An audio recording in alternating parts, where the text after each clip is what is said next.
5, 4, 3, 2, 1. How about we do it again? 6, 7, 4, 3, 2, 1. I think I farted. Okay, let's try one more I time. definitely. Ready? I can move you. Making review. Making review. Say 6, 6, 5, 5, 4, 3, 2, 1.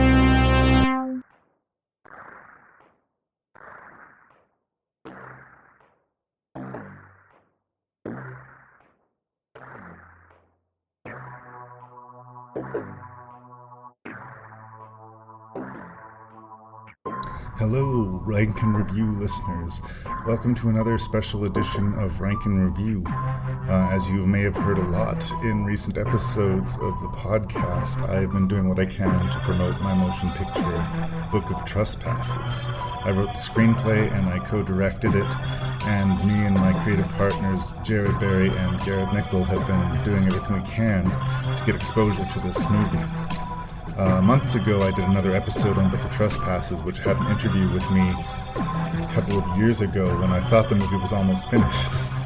Turns out we did a whole new sound pass on it. It got a THX mix, and we actually did a little bit of reshooting.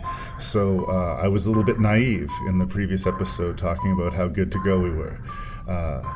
What happens this episode is that in an effort to promote the film, we did a series of talks at 9 Mile Legacy, and it's a local brewing company and pub that was very supportive of Book of Trespasses, so I wanted to give them a shout out.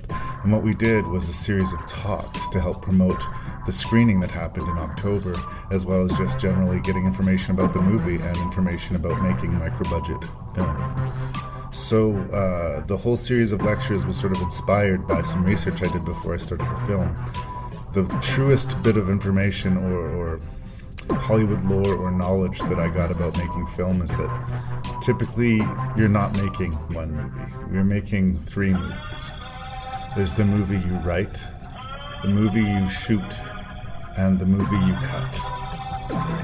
And those are the 3 speeches we gave on 3 consecutive Tuesday nights at the 9 Mile. I covered the first speech on writing. Jared covered the second speech on shooting the film, and Gareth covered the third speech on editing the film. So this was all a series of talks that was sort of meant to sort of promote the movie and just get some information out there about what we went through to get the film. And I thought I would throw it together into a nice podcast package for my listeners, and hopefully they'll find that interesting. So that's what we're up to this episode of Rank and Review. We'll be back to our normal shenanigans in 2 weeks. I hope you enjoy this. Thank you so much for supporting the podcast. Please send feedback to rankandreview@gmail.com. That's RANKNREVIEW@gmail.com. And please tell your friends about the podcast.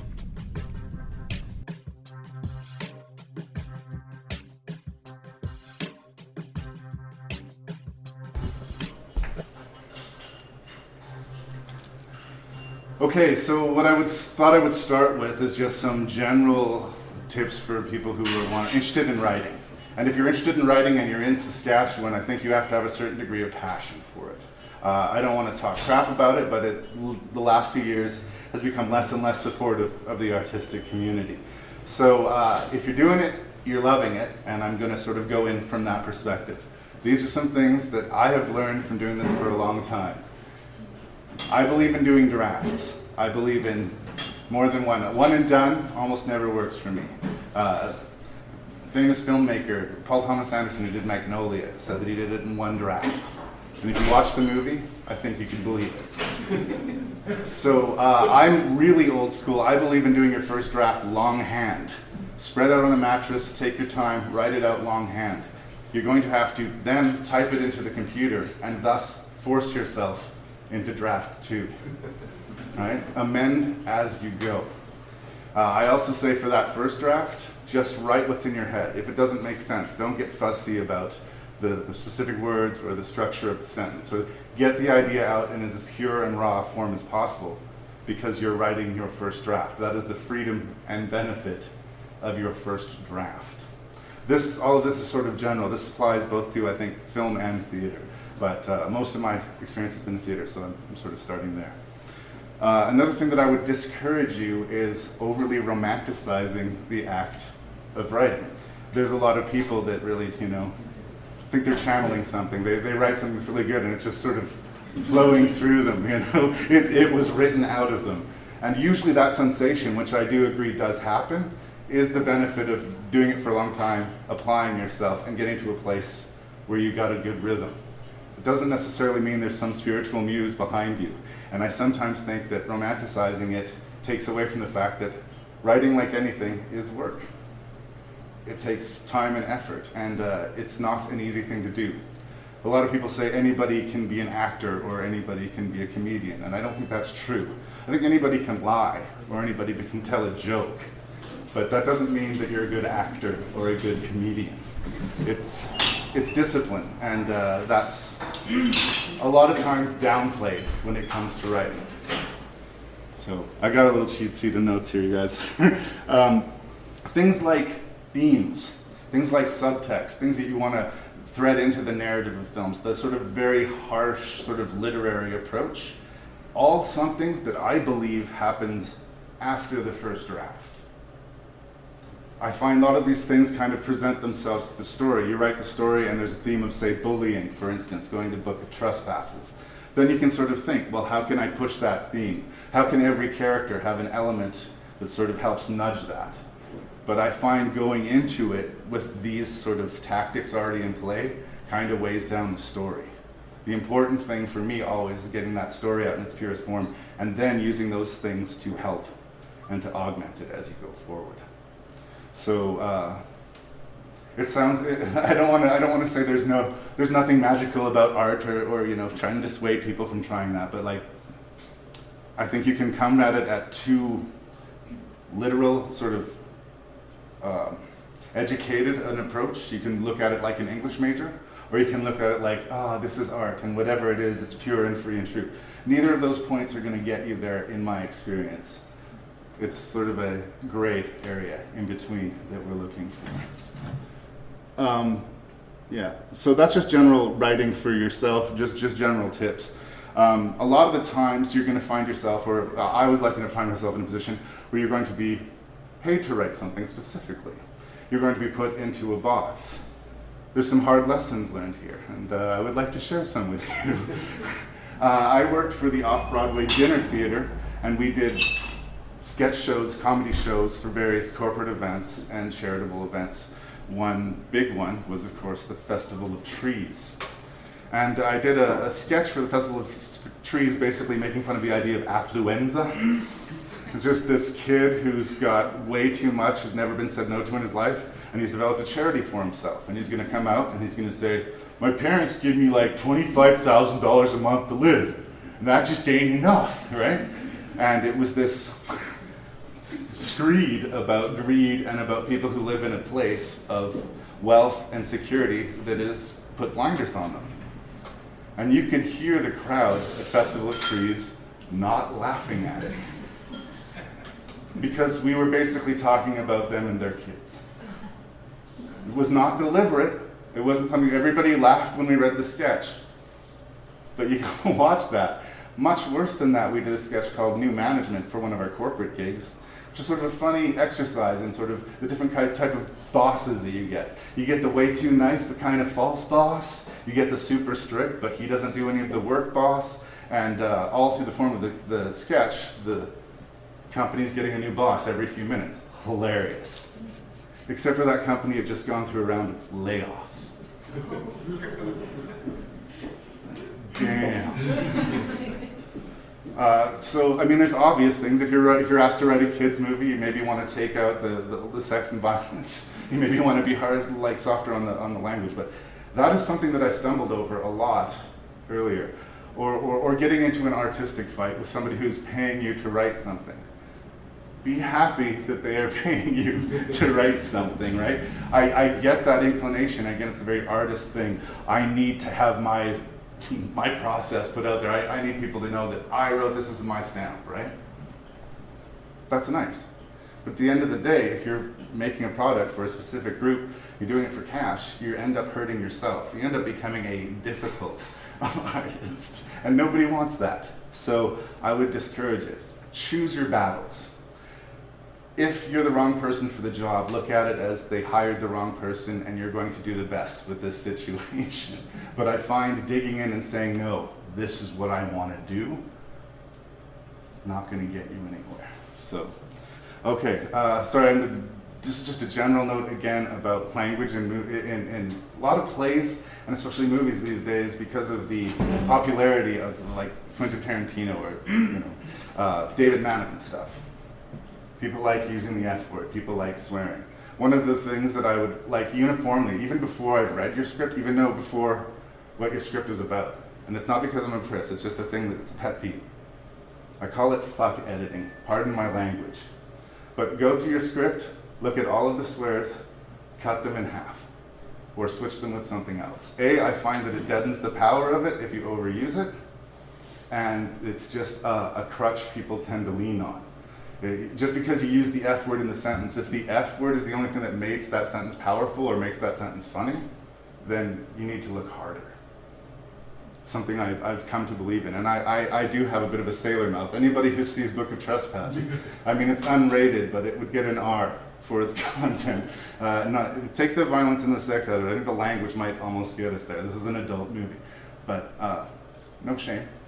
But generally speaking, I think, and again, I'm not a prissy person, it's something that people should be careful of. G backs me up. He knows that I... Okay, writing for film versus writing for stage. Though in both cases you are telling a story exclusively through dialogue, which is the trick in of itself, they are two completely different animals. A lot of times people will say that they watch a movie and think that kind of felt like a play.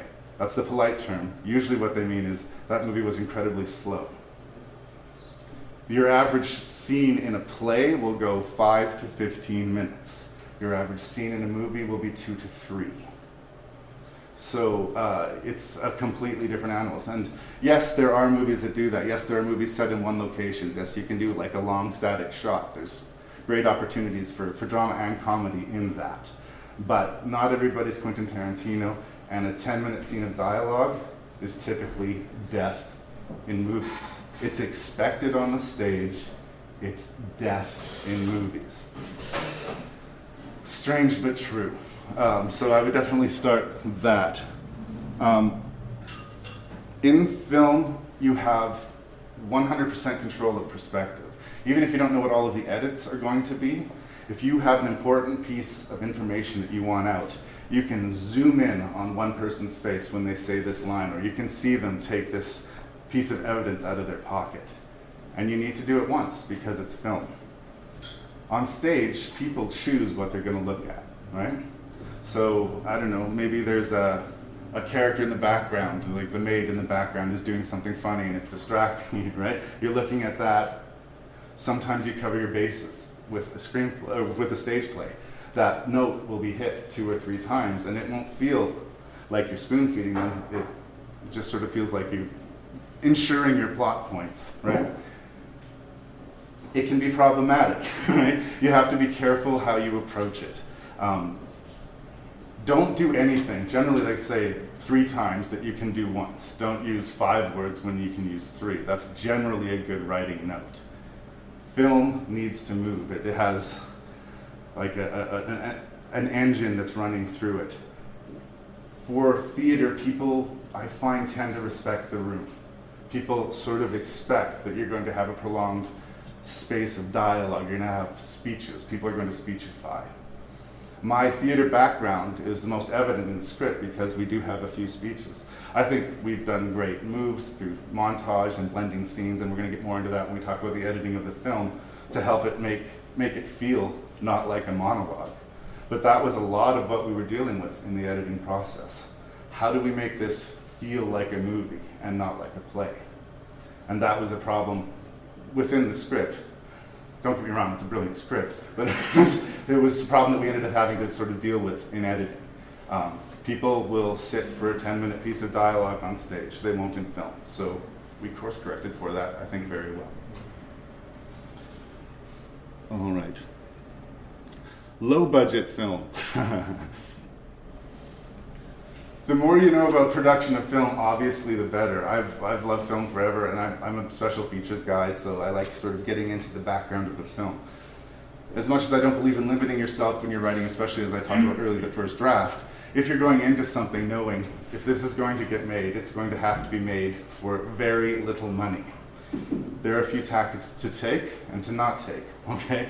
I have learned that, like in my head, writing Book of Trespasses, which about, let's say 2/3 of it almost takes place outside. In my head, way easier to shoot outside, right? We need a campsite, we need forest. We're not gonna have to like pay big money for some trees or a fire pit, right? There are other things to consider. That means you gotta bring a generator out to the set. That means, you're gonna, especially at night, lighting is an incredible ordeal. A lot of things that seem, that'll be easy, are not. There's the obvious things, like if it's a micro-budget film, maybe have a foot chase instead of a car chase, right? That makes sense. Or if you're going to do a creature feature, or there's a frightening element, and I think that's another thing. I'm going to keep tooting our own horn for Book of Trespasses that we did, keeping our major villains kind of in the shadow a lot. It feels counterintuitive, especially in this age of Transformers and hyper-produced things, but I firmly believe in both horror and comedy. Less is more a lot of the time. So keep your villain, keep your monster, keep your adversary as much in the shadows. Make them want it. So even if they only get a few seconds, good look at it in the film, it's been built up enough that they feel like they got their money's worth, right? You look at a movie like Blair Witch Project, which was all built on the energy of panic and fright. You never see anything but panic and fright in that movie. And it's going to be talked about forever, whether you like it or hate it. It made an impression. That's the approach. I think you are forced to take a psychological approach to low-budget filmmaking. You're not Michael Bay, you're not Steven Spielberg. You gotta know that you're going in, right?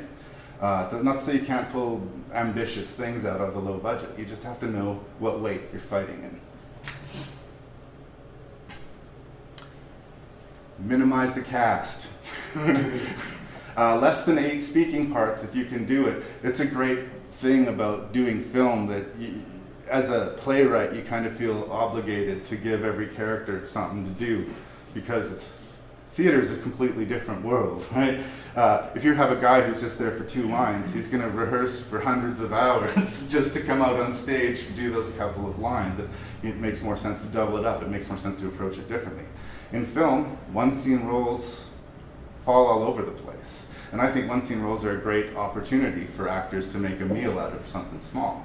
You gotta give them something to do, but you don't want a cast of thousands, right?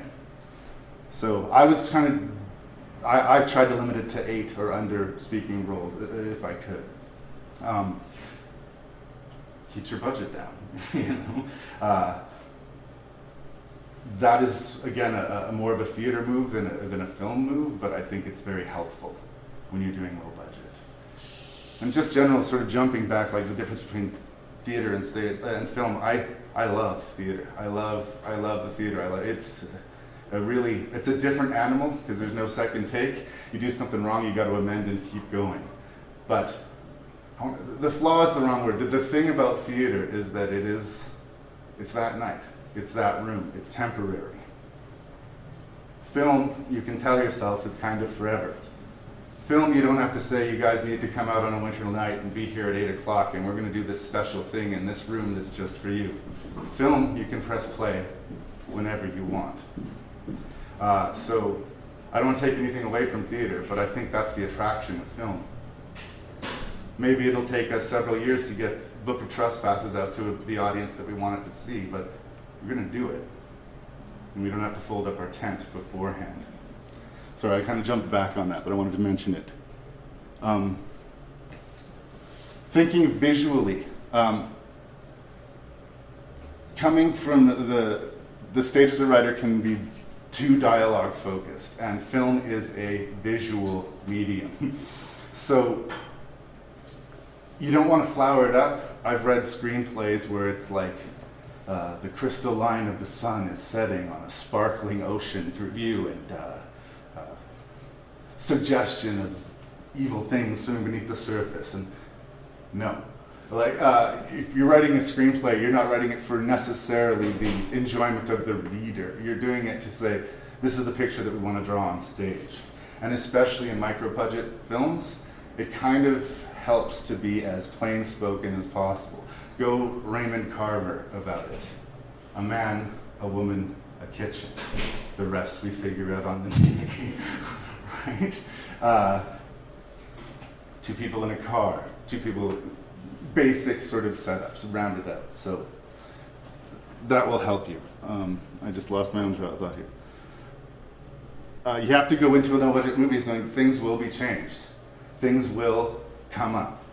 When I wrote Book of Trespasses specifically, I was telling myself, this is going to be something that's easy to shoot. This is going to be something that we can do very modestly. Take a few months to shoot, maybe a year to edit, because we're kind of figuring things out as we go. We're 5 years in. We're 5 years in. And we're getting the movie out there right now. So, yeah. It's been a long, tough, and rewarding journey to get to where we are here. But don't die on me. You're going to still be writing long after you think the writing stage is finished. Going into the project, when you write that first draft, you think this is amazing. And then you write the second draft and you think, nailed it. You think the third draft, it's all still there, but it's much more efficient, well done. I made some tough cuts. I cut some of my darlings, but this is for everybody. It's not just for me. So we're done. G can speak to this. I would say from the start of the script shooting to when we finished here, the script almost got cut in half again. Some of it was scenes got cut, some of it was like us condensing two scenes together to make one scene, just forced in creative box choices. But if I'd have dug in and said, no, we're doing the script, we'd either not be here or we'd still be in post-production. They say to be an actor, you have to have a fairly malleable ego. You need to have a pretzel of an ego. I agree. I think that's true with being a writer too. You want to get that script sold. And if someone says, I really like your script, but I think that it would be better served to a PG audience, do you say, no, I'm not changing my script? I've been writing for 20 years. This is the first movie, and I did a short film, I guess, before, and this is the first feature film that I got produced. No shouldn't be in the vocabulary. You get that script out, even if it's not what you originally set out to do, you have something on your back. You have something to say, well, I did write this movie that people have seen. You know, even Charming, the short film we did at the Yorkton Film Festival, being nominated as Best Short Film. This was an amateur film made by a bunch of friends in Saskatoon. And we were competing with professionally produced, I believe, Little Mosque on the Prairie won that year. Okay? So you're going in there to get your work out there. You get your name out there. You can write for your entire life, but if no one's reading it, if nobody knows where you are, again, taking that firm no stance. I'm going to die on this particular field, on this particular hill, to defend my art, may hurt you. I think you can get to that place where you can dig in, but I rarely think it's helpful. Honestly, I think collaboration is always a good thing, especially the longer you're with it. When I started out writing, I didn't have a wife, I didn't have kids, I was young. I could just spread out on a mattress and write for days. Now I have to stop and start. Now I have to just find my corners, and it's a lot more difficult to get into it. So if I'm going to put this much time and this much effort and this much work into getting this thing done, I would really love it if someone read it. I would really love it if someone saw it. So that's what I have to say. I guess I'm running a little bit short here. please consider coming to see Book of Trespasses on October 27th, because we've worked really hard on it, and over and above that, I know I'm biased because I wrote it. I think it's a really good movie. I think that we're very proud of it, and all that's missing at this point is an audience. So any word of mouth, any kind of thing you can do to help us get this out there. You are my friend. You are my friend, you know. Like I said, we're going to be doing these speeches for the next 2 weeks. I guess this is the first of the 3-week course. And we're going to be hopefully be getting more into the media and more into the promotional aspect of this. But I really appreciate you guys coming out, and I'd really appreciate if everybody here who's halfway interested just tell their friends. October 27th, Broadway Theater. Supporting local art is important. So thank you. Does anyone have any questions? I'm sorry, I ran a little bit short, but. So for 5 years, where does the funding come from? We're largely self-funded. We did apply for grants, Yeah. but no, everyone said no. That it's a tough climate right now. I think that we're back in the grant pool right now, trying to get it into festivals and stuff like that. I'm a little bit more optimistic that we have a better sell today, saying we've made this movie, help us get it out there, than when we were saying we're a bunch of guys who want to make a movie, please give us money. But that's the big ambition for the next year. 2019, we are trying to get it out in as much as possible, as many festivals in Canada as we can, most of them hosting internationally and specifically genre festivals. Book of Trespasses is a suspense horror film, so we're going to try and play to our audience, but yeah, that's the goal. That's the goal. Hello? Please. So I have no theater background, film background or anything, but we do a lot of writing at work, and while you were talking, I was trying to think of, and maybe you can tell me if there's any like kind of underlying themes that you think apply to like theater writing, film writing, that would also apply to like other types of writing, because a lot of the stuff you said really resonated with me, even though it didn't apply to theater. Or apply to mine. Sorry, like is like advertising or promotional writing or like? No, any kind of writing. I was just curious if you had like these are my top 3 things that I think about when I'm writing something that would be like that you could apply to any type of writing. Well, I kind of covered this in this when I started talking about this, but a lot of people get really precious about every specific word when they start out. Is this a complete sentence? Does this run on? Getting your initial thought out in as pure a form as possible, even if it's messy, even if it's stupid, gives you a wonderful starting point. That's why I say I believe in drafts. That's why I love the work of writing. So no matter what it is, say you're trying to write a promotion for people to come out to 9 Mile to hear me talk about writing. What would do that? What would get you to go out there to see writing? What would you have to be told to make that an exciting evening for you? You start there and you kind of bear it down to what's more realistic in either scope and size. I mean, every job has its pluses and minuses, I guess. Generally, I say give yourself time. A lot of people, I guess I do work good with a deadline. I am the guy who would write the essay the night before and stuff like that. But giving yourself the time to do it is always beneficial. Yeah, you can do great things on the stress and kind of barf something out at the 0 hour, and usually that'll get you through, but I find you'll always be more satisfied with it if you've spent the time and what you've written there is yours, not what you got at the ragged end at the last exhausted second. So, yeah, as far as like just specific approaches to writing, What about academic writing? academic writing? No, those things like totally make sense. So. It's a different animal. Like I've been focusing, I guess, on the creative aspect. I mean, if you're an English major, there's all sorts of books and texts to tell you exactly what the English major is going to want to hear from you. I was the irritating guy who would always ask, "Can it be a personal essay?" Right? Because I want to put my voice into it. And whenever you have the opportunity to put your voice into it, absolutely. I mean, sometimes you have to write cold text. That's just the job. I get that. But anytime you can put a voice to it, I think it's better for you, and it's better for whoever is going to read it. Oh, I agree. Anyone else have anything? Hi, Anita. Hi. So obviously you've written like a few plays I have. and stuff like that. So what was it about this particular script that you were like, this could be a movie, as opposed to the other things that you I've almost exclusively worked comedy, dinner theater, and I love horror movies. I've always loved horror movies, wanting to contribute to that genre. So I was jumping ship from theater anyway, so I might as well jump genre. And as much as I said, don't go in with a master plan as far as overall themes or something that you want to sell, I did have an axe to grind about bullies.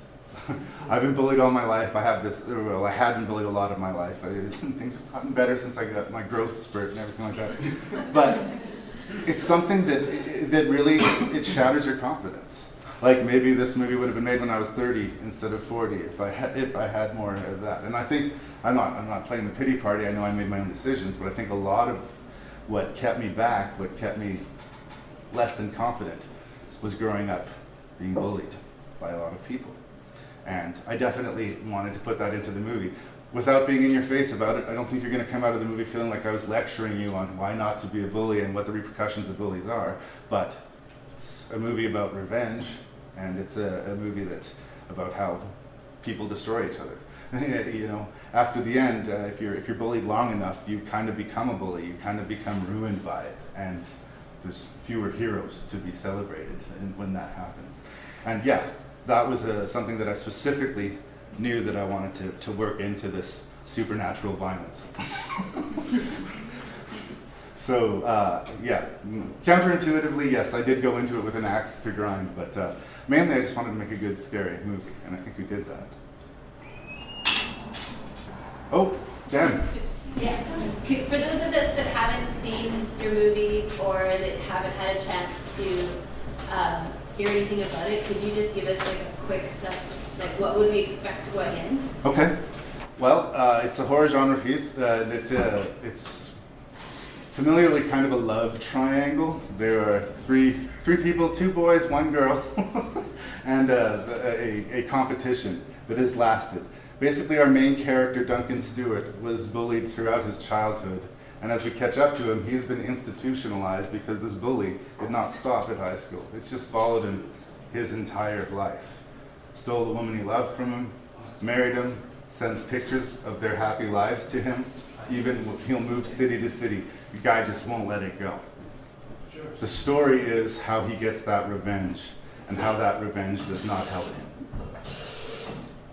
I know that doesn't fit in a blurb, but it's a supernatural love triangle, I guess is what I would say. And although it is still unrated at this point, it would be rated R. It has violence, language, and some sexual content, so we checked all the boxes there. And yeah, it does have stuff, consciously genre things in it that are familiar. You know, somebody might walk slowly down a hallway. A car might not start when someone really wants it to start. But these are fun genre things that I wanted to explore. So. Hello. Hi. You spoke a few times about compromise, and film writing isn't necessarily like sort of Malleable? what? Malleable? Malleable and sort of team-oriented practice, I guess. But you must have like hills to die on. There must be things that There's a you're when. really feeling so We got there a few times where I would say, no, I really think we need to keep that. And I will. I'm not saying never do that. Defend your work. And this was a much more collaborative process. G and Jared and I are friends on top of being collaborators, so we're willing to hear each other out. And usually if someone feels strongly about it, we respect that. If it's bad for the film and the other two really do it, then we have to sit down, have a few tall beers and figure it out. I don't think that ever really happened. The idea was to try and make the film feel as much like a movie as possible, and some of the longer stretches of dialogue and some of the speeches, like I said, was making that an obstacle. I think we got around that incredibly nicely. I don't think you're going to come out of the movie thinking I just watched a play. I think you're going to say I watched a movie. Yeah, I see what you're saying. It's like it's definitely you want to defend your work, and there are certain things like you say like let's make it a happy ending. I think we want a happier ending. We want to send people out, singing songs. Well, it's not the movie we're making, right?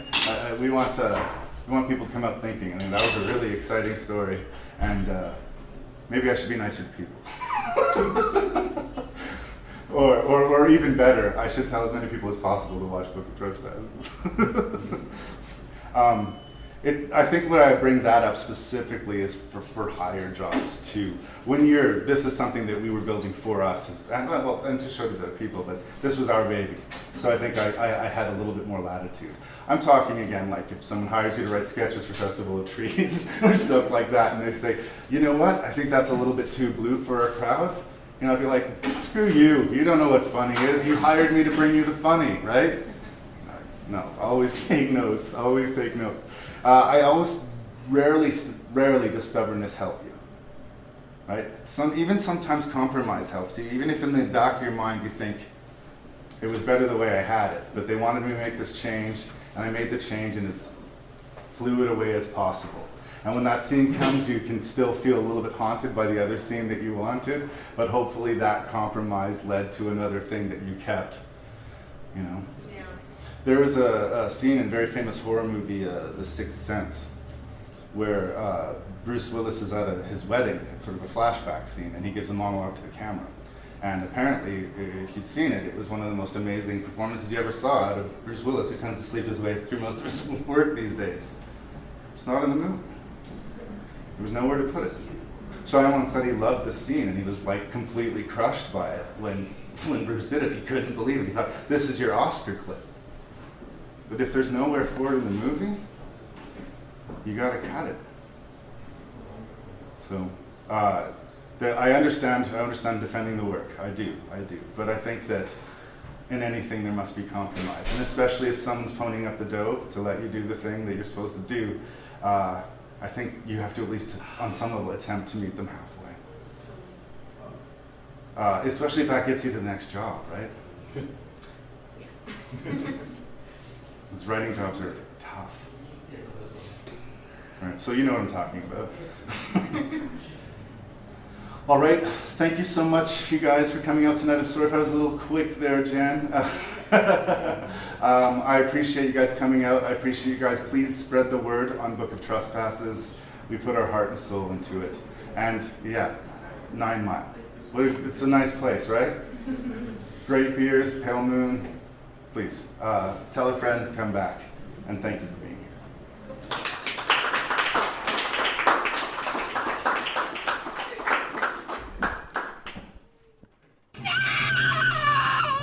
Saturday, October 27th. Don't miss your chance to see the brand new Saskatchewan-made supernatural thriller, Book of Trespasses. Watch! I'm sure he meant to kill me. A chance for prizes for people who come in costume, raffle tickets for great gift baskets, and exclusive Book of Trespasses merchandise available only at this event. Kay, can you get my knife for me, please? Tickets are $15. Where does he split? How? This man should be covered in blood. Book of Trespasses. See it first, October 27th, at the Broadway Theater. I'm just gonna first have a sip of this delightful beverage. Try the Pale Moon. It's literally the greatest thing you'll ever drink. How's everybody doing tonight? Okay. I don't know how I expect people to answer that one, and just, enthusiasm. My name's Jared Barry. I'm one of the 3 producers of Book of Trespasses here. I was also the co-director and the director of photography in the film. So we're doing these 3 talks here about the film you write, the film you shoot, and the film you edit. Essentially speaking, it's every time you go through that process, the movie you are creating is almost entirely different. Not entirely different, but it's different enough that you have to make changes, you make compromises, and you find some neat things along the way. So last week we had Larry Parsons, our writer and our co-director, talk about the film you write. Next week, on Tuesday at the same time, we're going to have Gareth Nickel, our other producer here, talking about the film you edit.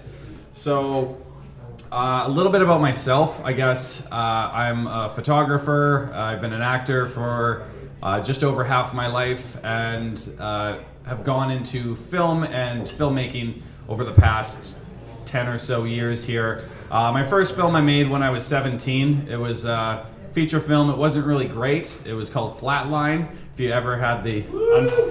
Okay, a few people have seen it. So it was an interesting process. It was one of those things when you're a kid, you're really ambitious. You just want to make something, and you have more enthusiasm than technical knowledge or even the resources to do so. But what I would say that it did was it sort of created this level of drive and this dedication to take a project from start to finish and never sort of give up, even though everything you're doing is possibly wrong. So a lot of times I like to refer to that movie as the film that taught me what not to do. And in this film, we tried to make a lot of the corrections that went wrong on the first one. After that movie was created, there was a television show pilot and a few other things I had on the go that ended up falling through. So like any young man, I got clinically depressed and I went to school. So one of the big issues I had was when you're looking at film, there's so many different aspects, and I was trying to analyze what was it that I was really missing out on. And it was a couple things. One, it was just basic technical knowledge, understanding how cameras work, what to use a camera, and how you can take your limited resources and create the most dynamic shoots possible, given that you are working with very little. The other aspect I realized that I missed out on was a concept of understanding light and how light worked. The idea that light is so much important, it lends itself so much to the style, so much to the emotion, and a lot of the tension of what you're creating. And quite often in films, no, come on in. Oh no, we almost had them. They're making a call. So when they come in, everyone just yell tisk tisk at them and wave your finger for coming late. No, it became a real serious topic in my mind, is like, how does one work with light? So I ended up abandoning film for the longest time. Not a super long time, but long enough that I realized that before this project and before I started my film company, Capico Films, I realized that I was really missing out on some of the core fundamental essentials for what it is that makes like a dynamic film and how to create something.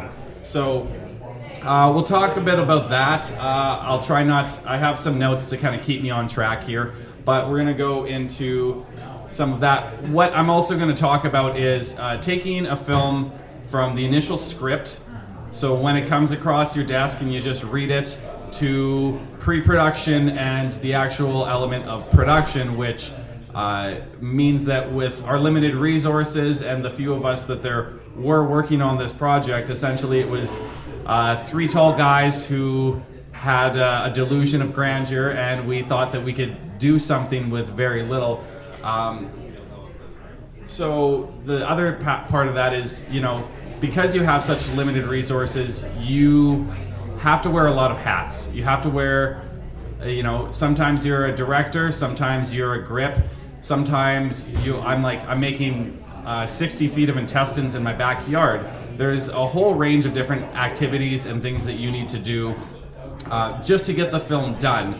And you know that sometimes you don't have all of the resources to do that, so you have to take on more than you can chew quite often and have a lot of sleepless nights just to try and make sure that the film keeps progressing.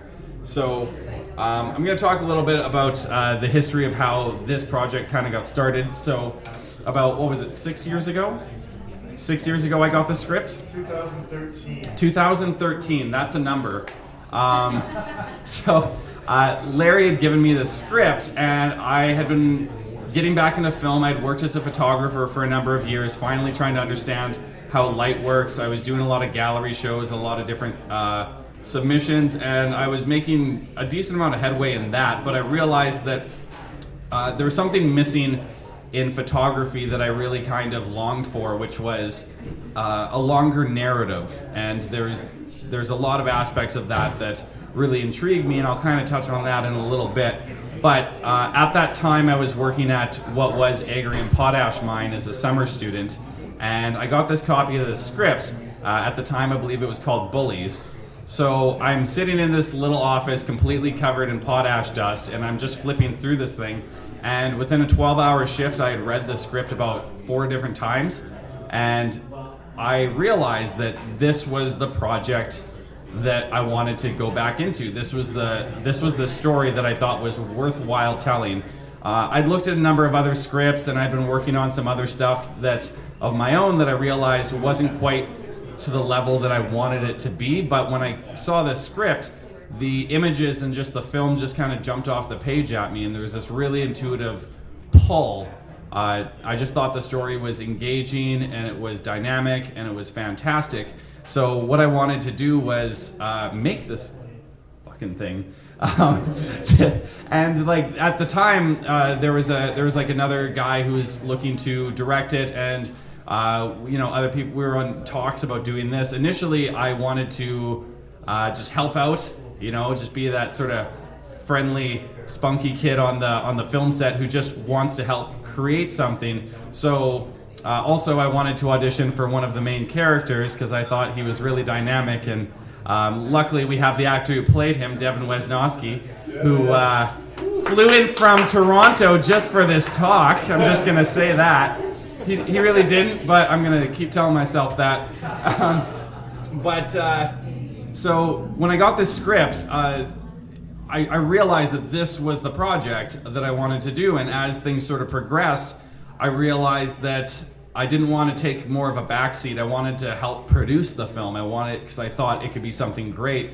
And I thought that, my years of going through photography and realizing how to work with light and all of the things that I had made the miscalculations on in my first independent film, I could really assist on this one.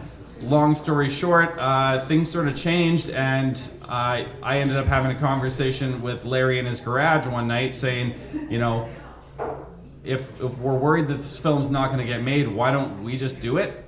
And it was one of those things where it's like, I don't think I've made such a serious commitment to anything else in my life, because the length of time that this takes is longer than all of my relationships and most marriages that I know. So when Gareth, Larry, and myself got together and we said we're gonna do this, like let's just do this thing, right? So, but knowing that that's a huge uphill battle, knowing that there's a lot of things in our way, but I always had this sort of overwhelming sense of optimism that it can be accomplished, that we can tighten our belts, and that we can do a lot with very little as long as we think creatively.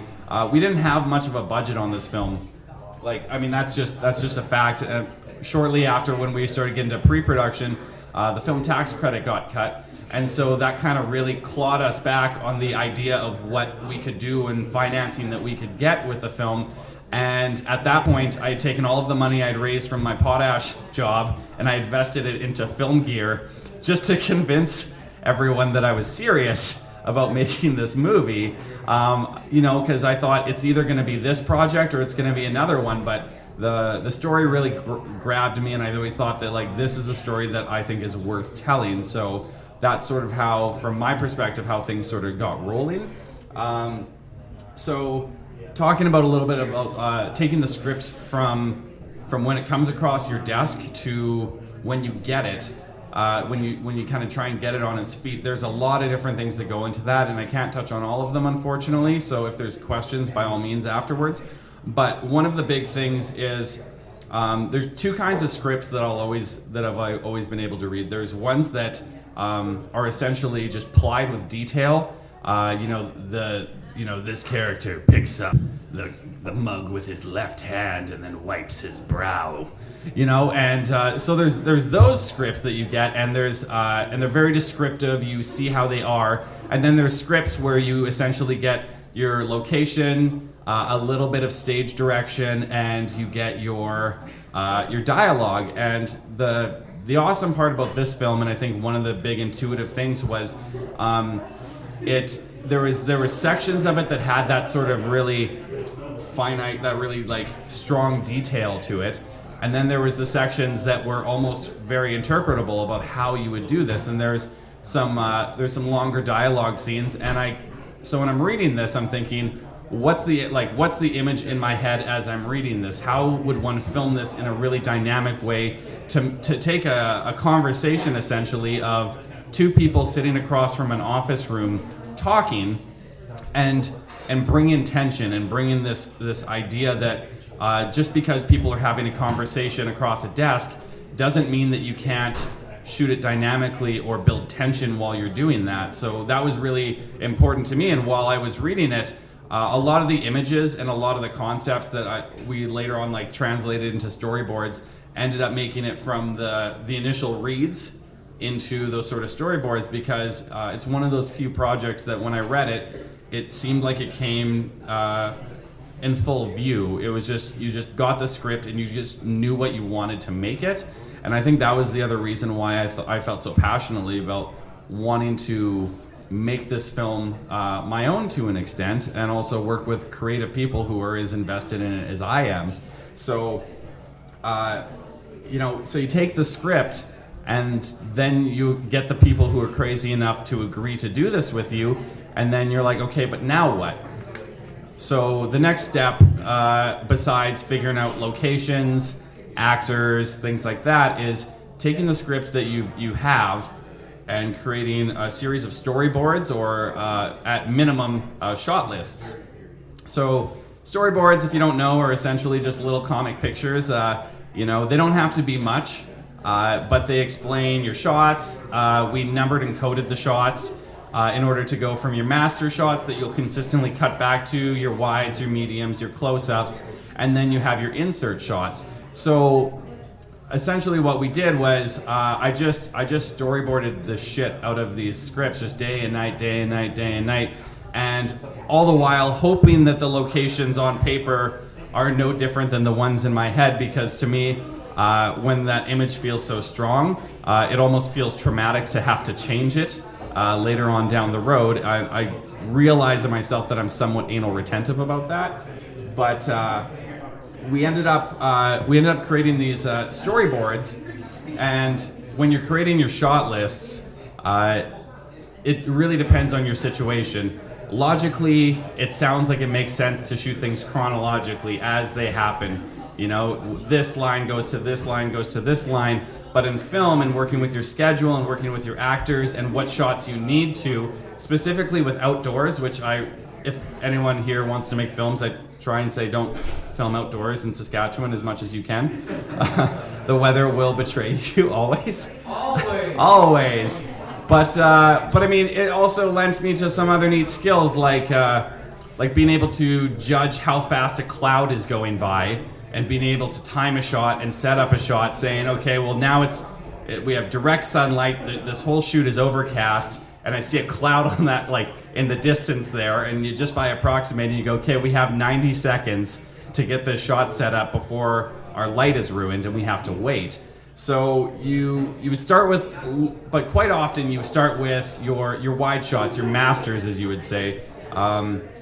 A lot of those are, just your wider shots. These are the ones you're always going to go back to, and it gives the actors a really good opportunity to run through the lines, run through the whole scene. You set up the camera, and you're able to just go, and you work out the blocking, everything like that.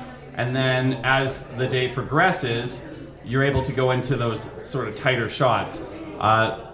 That's for two reasons. One, you can always get away with having a master shot, a wider shot, and having your blocking work out. You can't just have a scene of inserts, otherwise people get completely jarred up and crazy. But the other aspect of it is time. You're always racing against the clock, and when you're budgeting for an hour, assume that it will always take 3. It never goes on time. There's a lot of sit around and a lot of go to all of these situations. And so, we start wide, we shoot all of our wide shots first, and then we go into some of the close-ups, and we go into some of the detail shots, because if it's a hand grabbing a bottle, if our main actor's not there, we always have somebody who can be a hand model on set who can work as a stand-in to grab that bottle. And throughout the film, you may or may not notice, if you actually come to the film on October 27th on the Broadway Theater, Tickets are on sale now today officially, by the way, so no big deal. But if you start wide and you work your way in tighter, it allows you to make sure that you have consistency to some degree. There's always, if you have people moving props around, you need continuity, and we did really well on it, surprisingly, for the limited amount of people. Usually you have one person dedicated to that, but that's always been a huge headache for anyone. But when you can move in tighter afterwards, those are always shots you can pick up. One of a really good example is we were shooting in Asquith, I believe. There was a night shot. Now I don't know. It was what, July? Yeah, it was the end of June. Yeah, so it's the end of June. So we're budgeting a shot or a shoot that is quite involved. It's one of the bigger scenes in our film. But realizing that we have a limited amount of darkness. Usually people are always racing against the light the opposite way. You're waiting, as it gets darker, you're kind of panicking. But we had the opposite problem where we started shooting as soon as it got dark and the sun started to rise. But the great thing about that is with your camera, if you know how to use it, when you're moving to your tighter shots, it's easier to take a stop down on your exposure and add darkness than it is to necessarily add light. So we shot most of our wide shots, and then afterwards we were able to go in and use the camera, use the settings properly, and drop the exposure so we can try and match the light as best we could, even though sun was on the horizon. But because the wide shots were already accomplished, we didn't have to worry about seeing the sunrise in the background, because then we're just shooting hands and close-ups of faces. So you have to manage your shoots not based on what seems logical, which is to simply just go chronologically, but by necessity. A lot of that goes into time, light, also actors' schedules. Sometimes you need stand-ins, sometimes you can only shoot with somebody for a few hours, and so you have to rearrange your priorities and always jump from lily pad to lily pad just to keep the ship afloat. The other thing you always have to consider in regards to when you're planning a shoot is the two big things for me was how is light important to this film? To me, light is one of the most important things that is completely underrated, and I get very obsessive about it. One of the big issues we had was this film has essentially 3 separate timelines, and without putting a marker in place before every timeline to reorient the audience into knowing which timeline it is, what can you personally do as a filmmaker to separate these timelines? So what I created was the idea of using a color wheel. Every timeline has a different color scape. The prologue has a sort of dingy blue and sickly green to it. These scenes that take place at this Christian Bible camp, inspired by a lot of 70s slasher movies, especially the Friday the 13th movies and whatnot, really utilizing saturated colors, like really having like largely saturated colors, using sort of stage lighting almost, creates this sort of not hyper-realistic, but this sort of surreal quality that when you're in that timeline, it's such a huge divide between it's a night and day difference, as you might say. The other timeline we used, it really pulls back on that saturation. It's shot more as a realistic, sort of almost documentary style color scheme. Another neat thing about one of the scenes in the campground timeline is that we have a scene in an office and we're cutting back to it. But to add to the emotional intensity of the scene, what we had done was we had built the set and had a bunch of different lights, and we were mixing those lights up. A lot of people like to work with only LEDs or only halogens, but I think that's complete bullshit, because you can create some really beautiful images and some real unique, deep, rich textures by mixing your different light sources. And I think that oftentimes gets underevaluated, and a lot of times in independent films you'll see that they have the same light kit, they have the same setup. You have a softbox on a 45-degree angle shooting a key light on one side of a face, and that's just what people are going to use. But in this, we had the benefit of taking over our buddy's garage, hooking up LED lights that we were able to change. So every time we cut back to the scene at this camp office, we were able to sort of change the lights ever so slightly to add to the emotional intensity, and it reflects that sort of internal struggles that the characters are going through. So we start off with a really warm, sort of yellowy light. It's daylight, it's sunset's just about to come down. Then we get warmer and you start to hear the crackle of the fireplace and everything like that, and it goes to an orange. The next time we cut back is to a red, and then later on to a very cool and quiet blue. And those are subtle details that I don't necessarily expect an audience to understand or even think about or let alone appreciate, but I do believe that internally you can feel it. You can feel that sort of difference, and I mean, it might be a lot of work for very minimal payback, but I think at the same time too, it's necessary when you're planning these things out, because you don't have a lot of money, but you can increase the style in which you decide to shoot things. You can go into these things with passion and a very strong vision. And even if you're wrong, which I don't think we are, but even if you are wrong, I do think that making a bold choice and failing dramatically and failing amazingly is far better than failing just a little bit or succeeding just a little bit. I would always choose to be a big failure than a small one, because I can live with a big failure. I can live with that, because the thing is, it's like at the end of the day, you can say, you know what, I literally gave it everything I got. Maybe I'm a shit filmmaker, but I gave it everything I possibly can. Hey Tanner, hey Amanda. You guys should try the Pale Moon. It's the most delightful drink ever made. So like, I'm really passionate about light. I hope you can realize that. I imagine you can. It's really obsessive to some degree. I know when I was writing my honors dissertation in psychology, I actually oriented my project towards documenting the final portraits of people who were terminally ill. So I would go around taking people's last portraits, and I realized how important light goes into play with those images. It's not something you can just kind of throw off or not really think about. It's very valid to what it is you're doing. It creates the dramatic tension, it creates levity, it creates so much, and you're really able to sort of shape your images. Another thing, before I get off the light topic, because I feel like I'm stringing the same instrument, is night shots are a horror in themselves. And anyone who's shot an independent film has to realize that night shots are possibly one of the most difficult things you can possibly do, because at the end of the day, like we were hauling generators into the forest because we didn't have power and light sources, and there's multiple different ways you can approach it. You could do like the 28 weeks later situation and shoot during the day, change color filters in post, and shoot that sort of day for night, which I'm not particularly a huge fan of.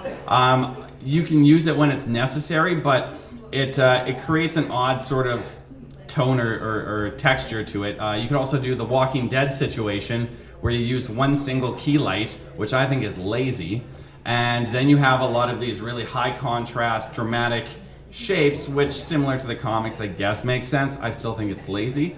The other way that we decided to approach it was, no, we're gonna light it like we would inside of a studio. So when you have a character and you're filming them from the front and you have the key light, in our case, we created what we called the Pale Moon Tower, which is also based on what this drink is made about. The Pale Moon, it's delightful. Anyways, so I'm trying to sell this thing, it's great. It really is. But the thing is, so we created this, was it 16 feet tall? 16-foot tower of white light. So that's what you would consider your key light. That's your main light source. But to sort of break the characters up from the darkness, we would add in blue or purple LED lights and use them as halo lights. So they're the lights that go behind the subject that breaks them out of the black. When you're shooting in a forest, particularly a running sequence, which I'm going to just show you right away. You're the first to see it, by the way. But when you're able to actually break some of the images out of the darkness, you create depth in your film. And a lot of independent films and a lot of high budget films too really sort of overlook the importance of depth at night and depth in these like sort of textures. So the Saskatchewan forests, mind you, are absolutely terrifying at night. Even just filming it when we're going out to these really weird remote locations and lighting these things, I got genuinely creeped out, knowing that nothing's really there in the woods, but you don't know. You really don't. So what we did was we strung out all these generators and different lights. We had our moon tower, which was our key light, and then we would splice in all these other lights to hit these sides of trees, to hit these profiles with these sort of blues and these purples, just to sort of create this sort of texture and depth in the film. So if you don't mind, I'm going to just show you a sneak peek clip, first ever seen. So the other thing too is, I guess, in regards to light and the way you shoot a film, you're always trying to balance the idea of believability and style. What can be plausible without being like, unless you're making a hyper reality film, like, I mean, if you watch like 12 Monkeys, for example, you're like, that's just a jarring film to watch.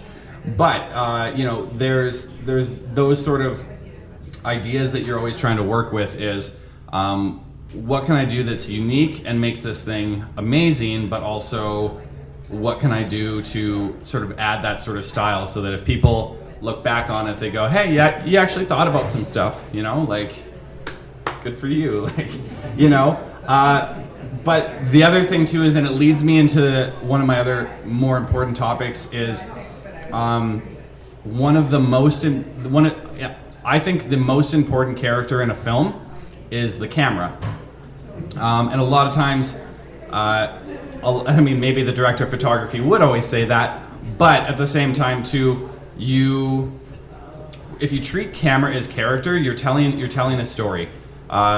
You're telling a story in a dynamic way. The camera is the narrator. As a filmmaker, you're choosing what to include and what to exclude. So when you're cropping a frame, you're choosing how much of this scene are we going to focus on and how much of it is going to be completely removed. And at the end of the day, what you have on camera is all that you have to work with. So you always want to shoot more, knowing that in editing you're going to peel back, and you can't always just go back to the day and just, I wish we had that shot, I wish we had that shot. You want to shoot as much as you can, but having that sort of concept that the camera is the character and having that intent, and there's a sort of emotional intimacy that you can get as a filmmaker narrator. There's a film called Black Christmas. I don't know if anyone's familiar. It's one of the most famous slasher films. It was the first slasher film, to be honest. It was Canadian, and it kind of revolutionized the way that people looked at camera work in regards to that particular genre. So that was the first movie to use the camera as a point of view perspective from the serial killer. And we would go to the windows in this film, and you would see the serial killer looking in on these innocent victims who had no idea that he was there. It created this awesome dramatic tension because it had the motion, it had the breathing added to it after. And there's these characters who are just going on and they're doing their daily business and they don't know of the impending danger that there is. So there's this real tension that's built into the film, and I think that that's something that's uniquely Canadian film history is pretty cool. But at the same time too, it's something that you, as a filmmaker, you should always be thinking about, because it's very easy to set up the wide shot, the medium shot, and the close-up shot. But unless you're thinking about the emotional tone and the emotional context of what the camera can provide and using the tools at your disposal that you have in the most effective way possible, you can do a lot with either handheld or a tripod. Absolutely. There's other tools out there. Now they have gimbals. I love gimbals. We didn't have it when we started, but we got one near the end and it was fantastic. These motorized things where you could shake a camera and the thing doesn't move, and it's fantastic. But those are important things that you have to think about, because you're bringing a story to life, and how you tell that story is a visual one. There's the scenes, there's the dialogue, there's the acting, which is fantastic, but you just always have to remember the medium that you're in, which is primarily a visual one. And unless you're really sort of putting some thought and some sort of motivation and making some bold choices with that, you may have some great performances. I've seen some mumblecore movies that the filmmaking was pretty garbage, but there's some great performances. But, you know, I was like, with a little bit of just, you know, whatever, maybe it could be a fantastic film. The concept of we'll fix it in post. I made a special note of that because the idea is when you have so much sort of stacked up against you, so often it's like, we didn't get that shot, or, you know, I think we got it, but I'm not really too sure. And everyone's exhausted. You've worked a 12 or a 16-hour day, and oh, hi, Tyler. But you have like a 12 or you have a 16-hour day, and you don't really know. You don't really know if you have the shot you need. Some asshole on any set you work on will always say, you know what? We'll fix it in post. And if you ever are on set and you hear that, you punch that person as hard in the face as you possibly can. Because whether it's 10 minutes or an hour on set, I can guarantee you the fix is generally about 16 hours on somebody else's time in post. That's a minimum 16 hours. There's things that we're like, you know, I think we got it, like, and we've said that too, so I'm guilty of it. But realizing on the back end of it, how much actual time it is to sort of fix is really, really difficult. There's a lot of time and money that goes into shooting, but you wouldn't believe the bills and the time you can rack up when you're in post trying to make something when you don't have the shots that you need to accomplish what it is. So you really have to, you sometimes really have to dig in your heels and sort of bear down. And I think that's the other thing about, especially independent filmmaking. I mean, if we had the budget of Michael Bay or James Cameron, that's one thing. You can pick shots and you can be very particular about what you want and how you want to see it.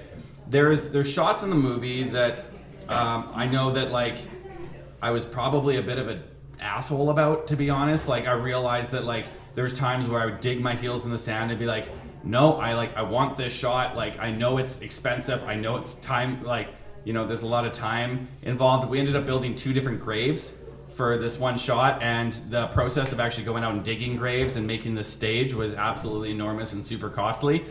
But I think that our producers and all of us will agree that it was totally worth it. Yeah.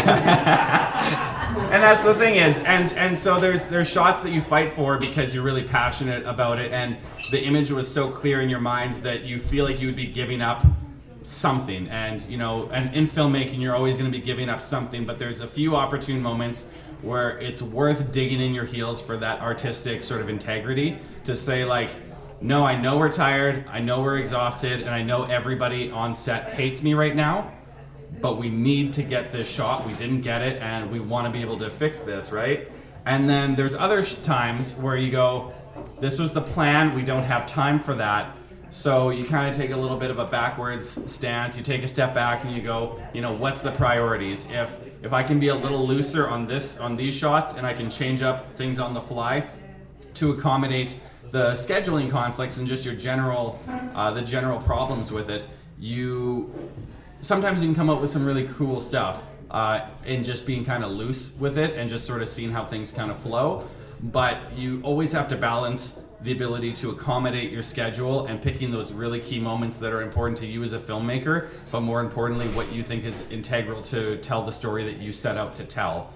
And I think that that's one of the biggest things. How much time? 5? Okay. So I skipped a few things, but at the same time too, you know what? I'm just going to talk about filming gore for a really quick point in time. It's awesome. It's really cool. Some of my favorite days were making like things like intestines or severed heads, or we called it a flesh corset. So this actress has this corset that were like intestines just ripped out. And sorry, spoilers, but you're gonna see the movie anyways, so I don't really care. But the thing is, you know, so some of those days where I'm just in my backyard and I'm just making, you know, we're just making like all of these cool prosthetics and things like that. We have the shot of Josh here, I took a class from a lady who did Freddy Krueger's makeup on like the first 2 installments. I don't know if you can see it. This is Joshua Beaudry, famous local actor. So he is really claustrophobic. I don't know if I should say that, but it was really hard for him to go into makeup, and he was in makeup for about 12 hours, and we would continually keep adding layers and layers and layers. We ended up digitally editing out his eyes. Thank you, Tyler. So we ended up digitally editing his eyes to add like a thick sort of demonic glossy black. It's only in the film for a while, but it makes it sort of worthwhile. But shooting gore and being able to shoot those sort of action sequences, you're taking something that on screen looks incredibly destructive, and you're actually doing the reverse. You're making something that's incredibly creative. To make destruction on film takes a whole lot of energy and a whole lot of creativity, and I think that's one of the big things, and I think why, horror gets a bad rap, but the creative teams that kind of go into making these effects and these sort of slasher gore things happen are beautiful, creative people. And I was driving around with intestines and severed heads in the back of my vehicle for a while, and I had a coworker try and get some jumper cables out of my trunk one day, and she just shuts it. And I said, "Did you find something?" And she's like, "Nothing I wouldn't expect." But anyways, I'm going to wrap it up in case we have any questions and things like that. But I hope you enjoyed the talk, and thank you very much for coming. Also, this drink is amazing.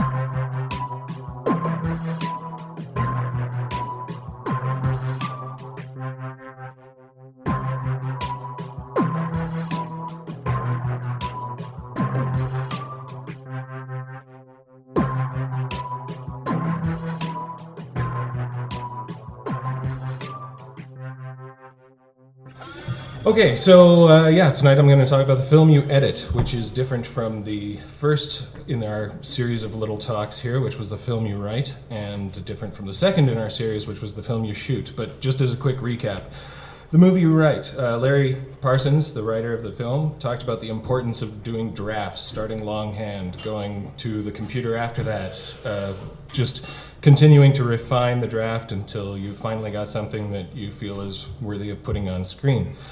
Secondly, he talked about turning a stage play into a screenplay. Originally, it started out as a stage play, so moving it to the screen is something of a task that needs to take place before you can even begin the process of shooting. And then taking away half of the words was part of what we had to do. It was a 100-plus page script to start, and we've got about 50 pages left. So it was Lai Chi. It was death by 1,000 cuts, I guess. But anyway, that was sort of the first talk that Larry went through. The second talk was Jared. He talked about the movie you shoot, the importance of camera as character, meaning the POV in storytelling. The point of view of the camera can definitely be a character. It lends itself to film in a way that obviously you can't control on the stage. And I think you used the example, I can't remember now. Black Christmas, staring through the window from the outside, right? And how you can really build tension in a scene simply by putting the camera outside from where the action is, letting the characters inside be completely oblivious to the horror that waits outside. And then, of course, you also talked about the importance of lighting to ensure that all of your action is clear, particularly at night shoots. We had a lot of night shoots on this film, and lighting was vital, and that's where our pale moon sort of came from. We had a moon tower, we called it. It was 16 feet in the air, huge, white, bright light, just in order to try and bring the characters out from the darkness behind them, as well as the backlighting, which was vital in doing that. Otherwise, you end up with a really muddy image that just can't be seen on screen. And I think we've all watched a film or two that's been so dark, you can't actually make out the action that's going on, and it's a frustrating thing, particularly in indie film. So, yeah, that's a slight recap of what we've covered so far. And tonight I'm talking about the movie you edit and how it changed during this process. So, editing. Editing is effectively just the process of making choices. Each of us, we've all edited. We all each edit every day, actually. When you get up in the morning, you choose which shoes you're going to wear or which sweater you're going to put on. It's a form of editing, basically. Or, gosh, what else can I think of? Getting a haircut. That's another way to edit yourself. But it's all in an effort, right, to sort of put your best foot forward, make what you want to have people see be the thing that they see. And that's much the same with film. So on its most fundamental level, I think film editing is the art or technique or practice of assembling shots into a coherent sequence. The job of an editor really isn't simply to mechanically cut film, especially in the digital age, but not cut off film slates or edit dialogue even. You have to sort of creatively work with the layers of images, story, dialogue, music, as well as actors' performances to effectively sort of reimagine and even rewrite the film to craft a cohesive whole. Editors usually play a pretty dynamic role, actually, I would say, in the making of a film, making choices that will elicit the right or the correct emotion from the audience, as well as establishing pace and tone of your movie. Actually, there's a simple example of this that I'm going to sort of walk us through here. It was given by a guy named Lev Kuleshov in Russia years and years ago, who put together a simple reel of film, and it starts basically with a shot of a man. And after running the film of just this shot of a man, he then showed a shot of a bowl of soup. Then went back to the shot of the man. Then after that, went to a shot of a girl in a coffin. After that, went back to the shot of the man. Then went to a shot of a woman sort of laying on a chaise lounge, basically. And then back to the man himself. So what he found after showing this film was that people started to relate an emotion from the man's face, even though the man's face, if you noticed, doesn't change at all. It's the same shot of the man, but you put it next to a bowl of soup and people thought, oh, he's hungry. You put it next to the shot of a girl in a coffin, oh, he's sad. You put it next to the shot of a woman laying on the chaise and, oh, he's lustful. And I guess that's sort of, he realized, I guess, it's a mental phenomenon, right? Which viewers derive more meaning from the interaction of two sequential shots than from any one single shot in isolation. So we all have this desire to mentally connect the dots. It's like not dissimilar from reading a text message that you've gotten from somebody that's filled with errors. You correct the message for them, right? We can't wait to really make those corrections for people, and especially in that sort of context. But the point is that cinema consists of these image fragments, which in reality kind of have a distinct content, and it's in the assembly of those fragments, it's the assembly of all of those elements that the importance of relaying emotion of the story to its audience actually takes place. So basically, yeah, that's sort of a basic rundown of what editing is. These are all very standard edits as well, just cutting from one shot to the next shot with nothing really in between. So, and editing itself has actually given rise to an entire genre of programs, basically. If anybody's ever seen a sports news program or sensationalist programs where like world's craziest crashes or, top 10 home runs of the year, all of that is pure editing. And they even take it to the next level by, putting it in slow motion for us. So if you're watching that boxing match or that UFC match, they really like to slow it down for the moment when you can actually see the fist connect with the face and you see the person's lights go out, because that's awesome. So everybody likes it. It's great. So yeah, they use slow motion looping just to emphasize those highlights effectively. So for Book of Trespasses, We basically started with a very simple assembly of what we called our master shots. These are the 2 shots, 2 characters, 180 degrees. That's the Russian who came up with the original design. Right, so we have these 2 shots, and basically these are our master shots. They sort of occur in every scene, and we laid them out back to back to back to back to back until we had our completed film. But when we first did this, we discovered that we had a movie that was about 2 3/4 hours long, and we realized that was just something we were unprepared to put an audience through. So one of the first things we did was figure out a way to compress the storytelling so it was more efficient. So Book of Trespasses has 2 distinct timelines that run concurrently, the present and the action that took place 3 years previous. So we used something that's basically called parallel editing in order to, or cross-cutting, to basically, it sort of alternates 2 or more scenes that often would happen simultaneously but in different locations. If the scenes are simultaneous, they occasionally culminate in a single place where the relevant characters confront one another. So it required some script editing as well, obviously, but essentially combines action and dialogue from 2 separate scenes to create one single scene. The best example that I have for you is actually from what we've come to call our Matt speech. This is our main character, who the incomparable Matt Burgess, who was absolutely fantastic in the role, in my opinion. And I'm going to actually just show you the clip because it seems relevant. Sorry, bear with me. Right. So this is Matt's speech. He's delivering this speech to basically, he's in a psychiatric institution. He's being released this day. He's on his way home, and he's giving his final talk to basically the friends and people that he met in his small group that talked about their problems.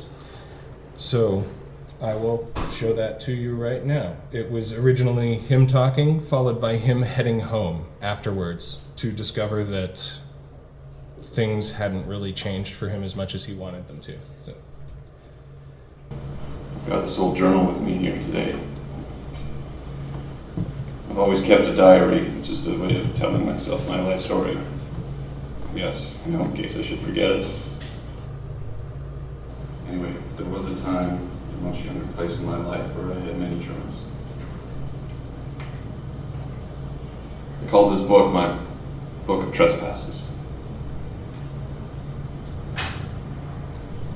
It is nothing more than a detailed list of the many indignities, beatings, and humiliations I've suffered at the hands of bullies. As you all know, my troubles stem from, well, they have a lot to do with the bully. I hate bullies. My father was a bully, and so was my stepfather. My sister was a bully too, but she grew out of it. I've had bosses and landlords. Some of them were bullies too. I've been plagued by them. But the sad and shameful truth is that the worst of them, the cause of so much of my misery, goes back to the schoolyards. A bully that has followed me from school to school and city to city for almost 20 years now. What happens, I wonder, if you can't outgrow or escape a bully? What happens if that bully takes from you not just your joy of living, but the one thing that you love most in this world?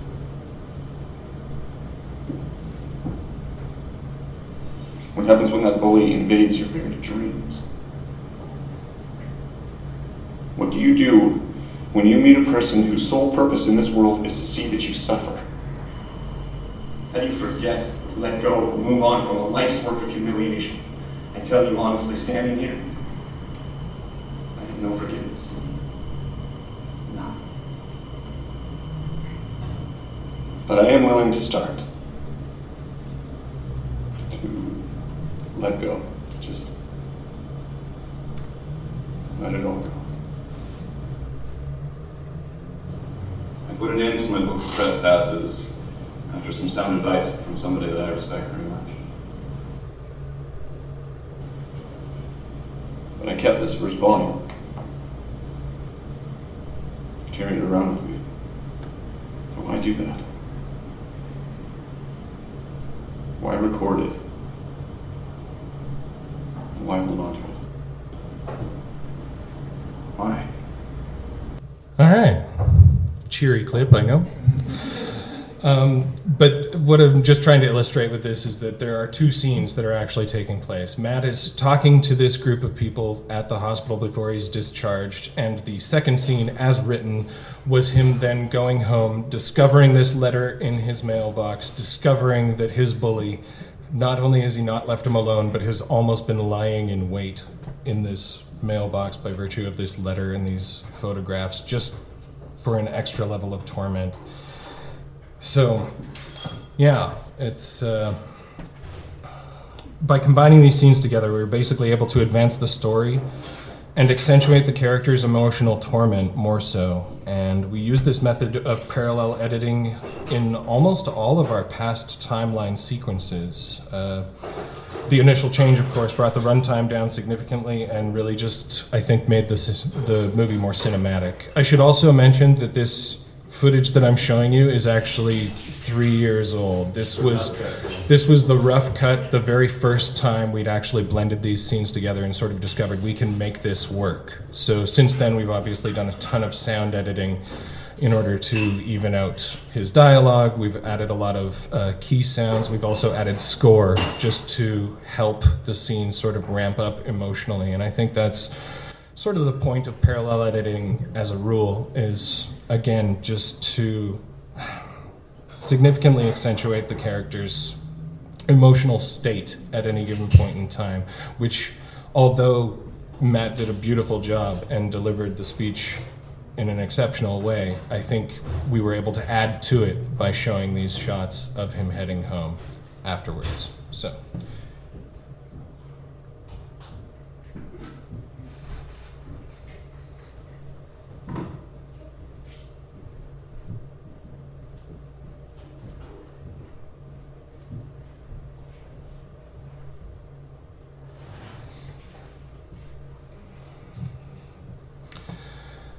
So yeah, a lot of people, I think editing sometimes gets overlooked in film, just generally speaking, and I found dozens, hundreds actually, of quotes of not just editors, but lots of filmmakers in the industry who insist on being involved in the editing process, particularly directors, actually. Kurosawa is one who edits all of his own films. The Coen brothers, if you're familiar with any of their work, Roderick Jane Jr. is the two of them, and they edit all of their own movies. It's true that in a lot of ways the film is actually crafted in the editing room with the pieces that you've been given to work with. I think Philip Seymour, may he rest, said it in an interesting way. Film is made in the editing room. The shooting of the film is about shopping almost. It's like going to get all the ingredients together, and you've got to make sure before you leave the store that you got all the ingredients, and then you take those ingredients and you can make a good cake or not. And it's so true. The editing process is therefore really demanding, and I was so happy that the three of us actually sat down together to do it all. I think it's awfully stressful as one person to try and get it right without at least a second or third pair of eyes looking after you, because so much can change. It really is a puzzle of 1,000 pieces that has no image. So you can put it together as many different ways as you want, and it really can make or break the movie that you're trying to put out there. So anyway, another way that we were able to sort of use creative editing to improve cinematic quality was using cutaways. Cutaways take the audience away from the main action or subject and are used primarily as sort of transition pieces to give the audience a view of what's happening either outside of the main character's environment or reflect the internal mood of that character. It also goes a long way in helping you emphasize specific details or the mise-en-scene, and allows us to sort of add meaning to them. I have an example from our campfire scene. Our lead female actor, Kay, Elizabeth Nepchuk, is telling Duncan, Matt Burgess, about her mother-in-law. Originally, the sequence included a lot of detail about the mother-in-law, but there was a need to emphasize for us an approaching evil presence, and also a need to take away some of those details simply because we were running our time far too long. I think the campfire scene was, 20 minutes when we started?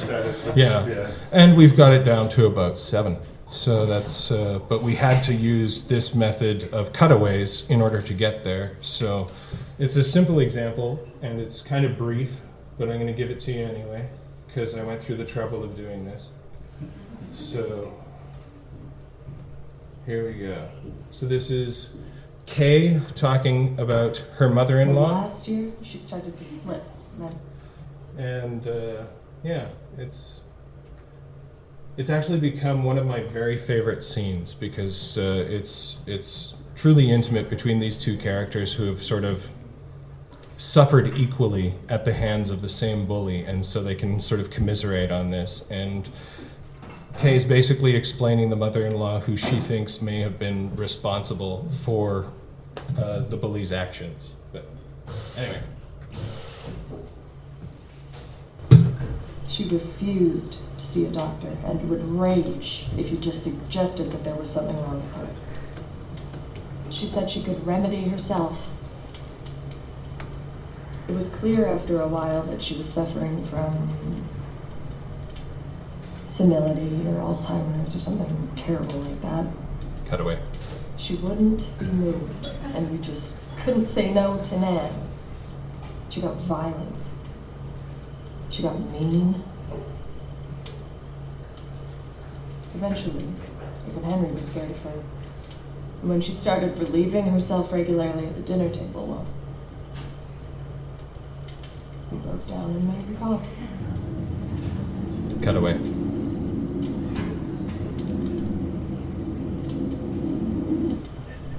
I don't really know what to say about all this. Cut away. Everything changed when she left, when she was admitted. I stopped feeling so lost all the time. I started seeing the kind of life I was living, and Henry was not Henry anymore. He became nice. He doted on me. He tempted genuine romance. Well, that's, I don't know, good for him, I guess. My lad. Uh-huh. So yeah, you saw the cutaways there. Basically, we went to the campfire. We were trying to sort of get into the ambience of the scene as much as possible. Anybody who's sat around a campfire, you know how mesmerizing that fire is. You can't help but stare at it. It seemed wrong to be sitting in a campfire scene like this and not actually see the campfire at some point, but it did give us the opportunity to basically strip away a lot of the script that we needed to. It's a delicate process because you don't want to lose any pieces of the story. You don't want to lose any of the delicious details of the script, of which there were many, but at the same time you really need to advance the narrative without boring your audience. And not that we would expect to bore anybody, but certainly a protracted scene of dialogue is hard for people to sit through. These days, it's rare in film to find any scene of dialogue that lasts more than a few minutes because we simply don't have the attention span for it. So we used cutaways to literally cut away pieces of the script while at the same time adding ambience to the entire film, which I think actually worked very well. Very, very well indeed. Another way to use cutaways is during dialogue sequences. Great example of this is a scene from Ferris Bueller's Day Off. I don't know if anyone's seen it, but it's the scene where Rooney he believes he's talking to Ferris on the phone, and he's, met with the realization that Ferris is actually waiting on the other line. And you see his secretary freaking out, trying to let him know that, no, this isn't Ferris on the phone. Listen up, dipshit, he says. And he's basically, yes, he's put in a pretty awkward spot. So But that's another way to use cutaways. Thanks for coming, Andy. Delicious drink. Could I have another? No, seriously. It's hot in here. Or is it cold? I can't tell. All right, so in terms of another sort of editing, a standard trick in editing is the montage. Now, some of you may have heard that word before, probably from the marionette feature Team America. It's another technique that has been around for a long, long time, and the idea behind the montage is to use rapid cuts of imagery to help convey the passing of time, or to just aid in the context of the narrative, which is, I think, more what we used it for, particularly with the clip I'm going to show you. Works perfectly to heighten the tension of a moment and also inform the character to some degree. So we used it mostly in our dream sequences. Being dream sequences, we felt a lot of liberty to use flashes of imagery that were helpful to the narrative, but also in some ways prophetic. And it provided necessary information for our characters. So the example I'm going to show you is our nightmare sequence, which we've actually released today on Book of Trespasses, at Book of Trespasses. It's also on Vimeo, so if you can't see the screen, you can just totally whip out your phone right now. You can go to Vimeo, Book of Trespasses, and teaser number 2, and it will be there. But we're definitely very proud of this scene, and even though it's brief, I think it really tells the tale.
I want to watch that movie. It looks so good. There's 9 Miles logo too. Thanks very much.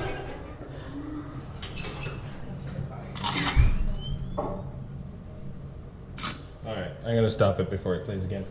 But it was so good. I could just watch it again and again and again and share it with everyone I know. Yeah, no, please do actually, visit our Facebook, visit our Vimeo, and please share it with your friends, because artists need your support, and we are so grateful for it when it comes around. So if you've got the time or the inclination, we'd very much appreciate that. In the same way, we'd appreciate everybody coming out to the movie on, I believe it's October 27th. Is that right? Sounds right. That sounds right. Yeah, and there's 3 showings. There's every time slot available, so if you decide to go to the bar first or go to the bar afterwards, both of those options remain open for you. So, make it a priority for yourself on October 27th. Anyway, I don't really have much else, sadly. I could go on and on, but I don't really want to. That's a little bit about the film you edit and how it's evolved from the film you write and from the film you shoot. And each phase is as important as the last in making a movie that tells the story you want to tell, establishes the pace that you want to tell it at, and delivers the emotional impact you want it to have. So please come and see our movie, because I think it's pretty awesome, and you should see it. That's all. Thanks. Thank you.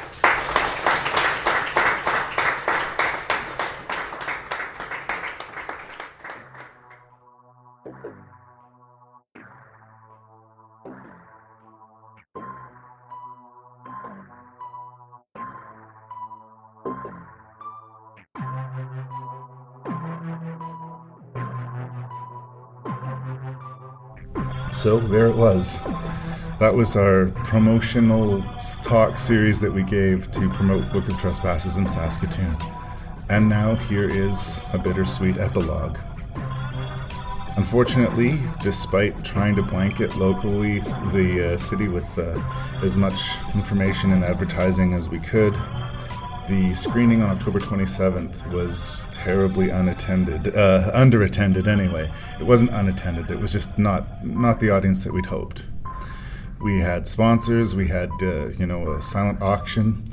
We were selling t-shirts and mugs and doing everything we can to make this a fundraiser to help get this film out into the festivals. And unfortunately, I don't know if it was because we're competing with Halloween or just because it's hard to get people out to theater these days, it wasn't a very successful fundraiser, alas.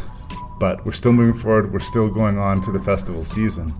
And just as a little bit of good news on top of that disappointing news, the Saskatchewan Independent Film Festival in Regina nominated Book of Trespasses for Best Picture and Best Actor for my star, Matthew Burgess.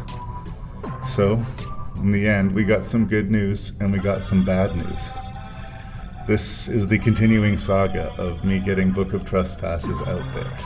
And the saga continues. I hope you found that interesting. I hope you're interested to hear more about Book of Trespasses, because it's going to be hitting festivals this year, 2019. And as soon as I can make the movie available to you, I will definitely let you know. In the interim, thank you so much for listening to Rank and Review. I know this was a different kind of episode. And please tell a friend about the podcast. And please tell a friend about Book of Trespasses. It's on its way. And it's been a long journey.